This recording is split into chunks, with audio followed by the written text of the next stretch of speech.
Guys, naalala niyo po ba to? Bring it on! Nakakamiss laruin, no?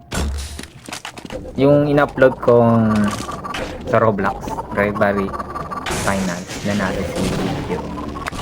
Susunod, eto yung papatournament ko. Yung Counter-Strike Half-Life. Nakakamiss laruin kasi yung mga bata pa kami. Yan, na Brian, si Ryan, Ken, yan. Mga nilalaro namin yan. Yung paramihan ng patay. Diba? Laging nanalo dyan sila. Ken, yan. Siguro mga pangatlo o pangalawa. Ganun. Siguro nakakamiss laruin ulit yan. Kasi lalaruin ko ulit yan eh. Kasi sinabi ko kay Boss RJ, papatornament ang ulit niyan. Half-Life, diba? Parang sarap balik-balikan yung mga ganyang laro, diba? May laser, may kuryente, may anay, patalon-talon ka. Nalulula na nga ako eh. Kasi nakakailo na rin kasi maglaro ng ganyan. Yung live. Talagang ang saya lang talaga nung bata ka. Ng kabataan, batang 90s ba? Diba? Maraming mga laro eh, diba? Dati, yung mga video game, yung Mortal Kombat, diba? Super Mario. Sa computer naman, Special Force, yan, diba?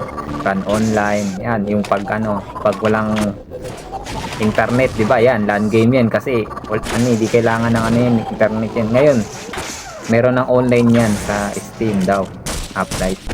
Pero, mas gusto ko yung LAN game na kung mawala man ng kuryente or kung makakompleto ko na itong computer ko, pwede ko laruin yun tapos i-upload natin sa page natin. Nakakamiss, diba?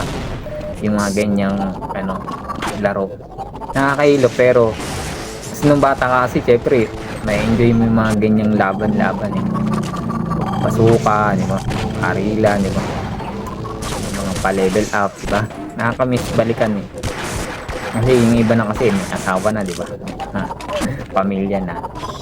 Siguro di ko pa rin makakalimutan kasi lalaruin pa rin natin yan mga ganyang laro, diba? In-upload ko na yung yung na-countdown yung ganyang Counter-Strike, diba? Parang nakakamiss, diba? Iyaano ulit natin, diba? Yung isa Counter-Strike, yun, ito magkasama kasi yun yung Counter-Strike sa Half-Life, diba? Magki-create ka o gawa ka ng karakter, kung alien ba o robot o tao, diba? Kaya yun lang guys, lalaruin natin sa susunod yun. I-upload natin yung speech natin kasi kaka-upload lang natin yung Roblox sa mga bata ngayon. Susunod magpapatornament ako guys ulit. Royal Rumble naman, pustahan, saka may premyo siyempre kung oras ba or pera, diba?